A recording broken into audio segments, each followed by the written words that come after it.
여러분, 혹시 이런 생각해 본 적 있으세요?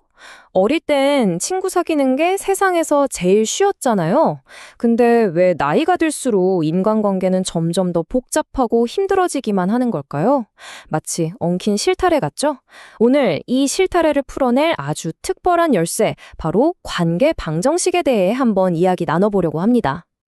모든 정신질환은 인간관계의 장애다. 와, 이거 한 유명한 정신과 의사가 한 말인데요. 처음 들으면 좀 너무 극단적인 거 아니야? 싶을 수도 있어요. 근데 한번 곰곰이 생각해 보세요. 우리가 아는 고민, 느끼는 불안, 그 뿌리를 따라가 보면 결국엔 다 사람 문제랑 연결되어 있잖아요? 맞아요. 그만큼 우리의 마음 건강하고 인간관계는 정말 뗄 수가 없는 거의 하나라고 봐도 무방한 거죠. 정말 이상하죠? 분명 시작은 정말 꿈과 희망으로 가득 찬 그런 파라다이스 같았는데 말이에요. 근데 정신 차려보면 어느새 내 집이, 내 회사가 하루하루 버텨내야 하는 생존의 전쟁터가 되어 있는 거예요. 대체 어디서부터 꼬이기 시작한 걸까요? 자, 그래서 오늘 우리가 함께 들여다볼 해법이 바로 관계 방정식이라는 아주 흥미로운 개념입니다. 뭐냐면요, 이 복잡한 인간관계를 마치 우리가 학교에서 풀던 수학 문제처럼 한번 바라보는 거예요. 신기하죠?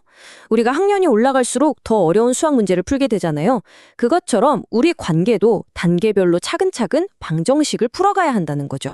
이 관계 방정식은요, 총 3단계로 이루어져 있습니다. 여기서 제일 중요한 게 뭐냐면 진짜 수학 문제 풀 때처럼 순서를 반드시 지켜야 한다는 거예요. 우리가 1차 방정식도 모르는데 갑자기 2차 방정식 풀 수 없잖아요? 똑같아요. 모든 관계의 가장 기본이자 시작점, 바로 나라는 문제를 먼저 풀어야만 그 다음 단계로 나아갈 수 있다는 겁니다. 네, 그래서 오늘 우리가 함께 풀어볼 3가지 방정식은 이렇습니다. 첫 번째, 1차 방정식으로 나를 먼저 풀고요. 두 번째, 2차 방정식으로 너를 마주할 겁니다. 그리고 마지막, 3차 방정식에서는 이 모든 문제를 훌쩍 뛰어넘는 법을 알아볼 거예요. 자, 그럼 시작해볼까요? 자, 드디어 첫 번째 방정식입니다. 바로 나를 풀다. 우리는 보통 다른 사람 마음은 엄청 궁금해하면서 정작 내 마음은 잘 들여다보지 않잖아요. 하지만 모든 문제의 시작은 바로 나 자신입니다. 과연 내 마음속에서는 어떤 힘들이 서로 밀고 당기고 싸우고 있을까요? 이 첫 번째 방정식을 푸는 핵심 질문은 생각보다 아주 단순해요. 바로 나는 진짜로 뭘 원하지? 이겁니다. 근데 여기서 중요한 게 있어요. 무언가를 소유하고 싶은 욕망, 즉 having과요, 뭔가를 하면서 느끼는 즐거움, doing을 구분해야 한다는 거예요. 예를 들면 이런 거죠. 비싼 차를 갖는 게 목표인 사람이랑 그 차를 운전하는 과정 자체를 즐기는 사람이랑은 완전히 다른 거잖아요. 이 둘 사이에서 균형을 딱 잡을 때 우리는 비로소 온전한 나로 존재, 즉 being할 수 있게 되는 겁니다. 이 개념을 정말 기가 막히게 보여주는 이야기가 하나 있어요. 어느 날 아주 크게 성공해서 권력자에게 아부하며 부유하게 살던 친구가 있었어요. 이 친구가 길에서 손수 팥을 씻고 있는 현자 디오게네스를 보고 혀를 차면서 말했죠. 여북에 자네가 아첨하는 법을 조금만이라도 배웠다면 그렇게 힘들게 팥을 씻을 필요는 없었을 텐데. 자, 여기서 디오게네스가 뭐라고 답했을까요? 그가 조용히 고개를 들고 이렇게 말합니다. 아니, 자네가 이 팥 씻는 법을 배웠더라면 그렇게 비굴하게 아첨하며 살 필요는 없었을 텐데. 와, 진짜 강력한 한방이죠? 이 짧은 대화가 모든 걸 말해줍니다. 내가 진짜 원하는 게 뭔지, 내 필요가 뭔지를 아는 것. 그게 바로 진정한 자유의 시작이라는 걸요. 그럼 우리 마음속에서 대체 어떤 힘들이 움직이고 있는 걸까요? 이걸 프로이트의 정신구조 모델로 설명하면 진짜 재밌어요. 한번 국가에 비유해 볼게요. 우리 마음속엔 일단 이드라는 게 있어요. 이건 본능 덩어리예요. 이거 해줘, 저것도 갖고 싶어. 끊임없이 요구하는 국민 같은 존재죠. 반대편엔 초자아가 있습니다. 그건 안 돼, 도덕적으로 옳지 않아 라고 외치는 아주 엄격한 사법부예요. 자, 그럼 이 둘 사이에서 누가 중재를 할까요? 바로 자아입니다. 현실을 따져가면서 자자, 국민 여러분 진정하시고 이건 법에 어긋나니 이렇게 합시다 라고 조율하는 행정부 역할을 하는 거죠. 우리가 하는 모든 말과 행동은요, 사실 이 셋이 매 순간 벌이는 치열한 줄다리기의 결과물인 셈이에요. 자, 이렇게 나라는 변수에 대해 어느 정도 이해했다면 이제 한 단계 더 어려운 문제로 넘어가 볼 시간입니다. 바로 두 번째, 2차 방정식이죠. 여기선 드디어 너라는 새로운 변수가 등장합니다. 이제부터 훨씬 더 복잡해져요. 근데 이상하지 않아요? 우리는 왜 모르는 사람보다 오히려 가장 가깝다고 믿는 사람한테서 더 큰 상처를 받을까요? 그 이유가 뭔지 아세요? 놀랍게도 거의 모든 관계의 고통은 딱 한 가지, 바로 지나친 기대에서 시작된다고 합니다. 상대방한테 바라는 게 많아질수록 실망하고 상처받을 가능성도 그만큼 커지는 거죠. 물론 그렇다고 모든 기대가 나쁜 건 아니에요.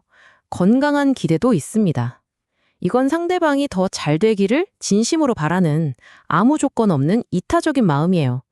네가 행복했으면 좋겠어. 이런 거죠. 하지만 건강하지 않은 기대는 달라요. 이건 철저히 이기적입니다. 네가 나한테 이렇게 해줘야만 해. 라는 조건을 딱 걸어버리죠. 이런 기대가 바로 관계를 서서히 병들게 만드는 독이 되는 겁니다. 그리고 이런 지나친 기대가 뭘 만들어내냐면 투사라는 아주 재미있는 심리 현상을 만들어냅니다. 이게 뭐냐면 말 그대로 내 마음을 상대방한테 프로젝터처럼 쏴버리는 거예요. 예를 들어 볼게요. 내가 지금 막 불안하고 초조해요. 근데 상대방 표정이 그냥 좀 무표정이에요. 그럼 그건 보고 저 사람이 나한테 화가 났구나 라고 생각해버리는 거죠. 사실 화가 나는 건 상대방이 아니라 내 안에 불안감인데 말이에요. 내 감정을 상대방의 것이라고 착각하는 거죠. 자, 여기서 끝이 아닙니다. 동일시라는 두 번째 단계가 기다리고 있어요. 방금 내가 저 사람이 나한테 화났나 봐 라고 투사했잖아요. 그럼 이제 그 생각 때문에 진짜로 내 기분이 나빠지기 시작하는 거예요. 아니, 왜 나한테 화를 내? 하면서 나까지 화가 나는 거죠. 어때요? 상대방은 아무 생각도 없었는데 나 혼자 북치고 장구치고 결국 잊지도 않은 감정 때문에 관계를 망쳐버리는 정말 웃지 못할 코미디가 벌어지는 겁니다. 자, 이제 드디어 마지막 단계, 가장 높은 수준의 3차 방정식입니다. 이 단계는요, 지금까지와는 아예 차원이 다른 접근이 필요해요. 더 이상 문제를 어떻게든 풀려고 애쓰는 게 아니라 문제 자체를 사라지게 만드는 그런 관점의 대전환이 필요한 거죠. 이걸 아주 잘 보여주는 낙타 우화가 하나 있어요. 한 낙타가 등에 무거운 소금짐을 지고 낑낑대며 가고 있었어요. 주인이 물었죠. 산길을 오르는 게 힘드냐, 내려가는 게 힘드냐? 그러자 낙타가 대답했어요. 주인님, 오르막이든 내리막이든 그게 문제가 아닙니다. 진짜 문제는 제 등에 있는 이 소금입니다. 그런데 바로 그때 갑자기 장대비가 쏟아지는 거예요. 등에 있던 소금이 어떻게 됐을까요? 빗물에 싹 녹아서 사라져 버렸죠.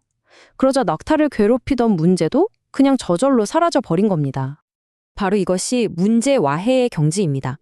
말 그대로 문제를 녹여서 없애버리는 거죠. 세상의 모든 문제를 붙잡고 끙끙 앓는 게 아니라 아예 관점을 확 바꿔서 그 문제가 더 이상 나에게 문제가 되지 않도록 만드는 거예요. 생각해보면 우리가 마주하는 문제들 중에는 싸워서 이겨야 하는 게 아니라 저 낙타의 소금처럼 그냥 비를 맞으며 흘려보내야 하는 것들도 분명 있지 않을까요? 자, 그럼 이 1차, 2차, 3차 방정식을 모두 통과한 사람만이 도달할 수 있다는 그 궁극의 지혜는 과연 뭘까요? 관계의 모든 고통을 넘어선 경지, 그 최종 해담이 뭔지 지금부터 공개합니다. 이런 이야기가 있습니다. 여러분이 배를 타고 강을 건너고 있는데 갑자기 다른 배가 와서 쾅 하고 부딪혔어요. 그럼 화가 나겠죠? 어떤 놈이야? 하고 소리칠 겁니다. 그런데 자세히 보니 그 배에 아무도 타고 있지 않은 빈 배였어요. 그럼 어떡하시겠어요? 화낼 대상이 사라지잖아요. 그냥 헛웃음만 나오겠죠. 바로 이 지점에서 장자는 이렇게 말합니다. 빈 배가 되어 세상을 건너가라. 어쩌면 이 복잡하고 시끄러운 관계의 바다를 가장 평화롭게 항해하는 방법은 나라는 기대와 욕심으로 가득 찬 배가 아니라 텅 비어 있기에 그 어떤 것과도 부딪히지 않고 유유히 흘러가는 빈 배가 되는 것. 바로 그것이 아닐까요?